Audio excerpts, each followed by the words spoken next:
દ્રશ્યો બનાસકાંઠાના લાખણીમાં ભરાયા છે નીચાણવાળા વિસ્તારોમાં પાણી। તો વરસાદના કારણે લાખણીમાં વરસાદી પાણી ભરાયેલા જોવા મળી રહ્યા છે। મોડી રાતથી સતત વરસી રહેલા વરસાદના કારણે લાખણીમાં પાણી થયું છે। મુખ્ય બજારના રસ્તા પર દુકાનોની આગળના ભાગમાં પાણી ભરાતા વેપારીઓ પરેશાન થયા છે। મુખ્ય રસ્તા પર પાણી ભરાતા દુકાનદારો અને રાહદારીઓ પરેશાન છે। સામાન્ય વરસાદમાં જ રસ્તા ઉપર પાણી ભરાઈ જવાથી વેપારીઓમાં રોષ જોવા મળ્યો।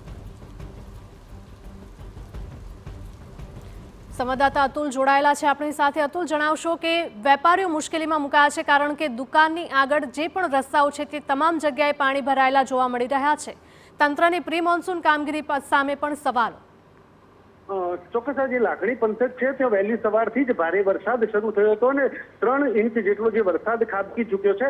ત્યારે જે લાખણીનો જે મુખ્ય બજારો છે અને જે થરાદ લાખણીનો જે હાઈવે છે ત્યાં હાઈવે પર પણ પાણી ભરાઈ જવા પામે છે। મુખ્ય બજારોમાં પાણી ભરાઈ જતા દુકાનદારો પોતાની દુકાનો પણ ખોલવા માટે જે પ્રકારે મુશ્કેલીઓ પડી રહી છે ત્યારે લાખણીની બજારમાં લોકોને પણ ચાલવામાં મુશ્કેલી પડી રહી છે। લાખણી કુડા સહિતના જે ગ્રામ્ય વિસ્તારો છે તેમાં પણ ભારે વરસાદને કારણે પાણી ભરાય છે। ઘૂંટણસમાં પાણી ભરાઈ જવાને કારણે આજે એક પ્રકારે જે હાઈવે છે હાઈવે સહિત જે બજારના વિસ્તારો છે અને ગ્રામ્ય વિસ્તારો છે તેમાં પણ પાણી ભરવાને કારણે મુશ્કેલીઓ સર્જાઈ છે અને લોકોનો જે રોષ છે એ સાતમા આસમાને પહોંચે છે કારણ કે અહીંયા નેશનલ હાઈવે ઓથોરિટી અને જે લાખણીનું જે તંત્ર છે એ પ્રી મોન્સૂન પ્લાનની કામગીરીમાં એકદમ નિષ્ફળ રહ્યું છે અને જેને કારણે આ પરિસ્થિતિનો ઉદ્ભવ થયો છે।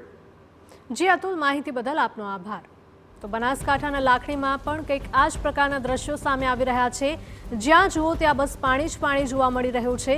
રસ્તા ઉપર જાણે કે નદીઓ વહેતી થઈ હોય તેવા દ્રશ્યો ઉત્તર ગુજરાતમાંથી સામે આવ્યા છે। બનાસકાંઠા જિલ્લામાં સવારથી જ છૂટો છવાયો વરસાદી માહોલ જામ્યો છે। પાલનપુર, વડગામ, ડીસા, દાંતીવાડા સહિતના વિસ્તારોમાં વરસાદ વરસી રહ્યો છે। છેલ્લા ઘણા સમયથી સતત વરસાદના કારણે ખેડૂતો હવે મુશ્કેલીમાં મુકાયા છે। અનેક ખેડૂતો હજુ પણ વાવેતર વિનાશ બેઠા છે।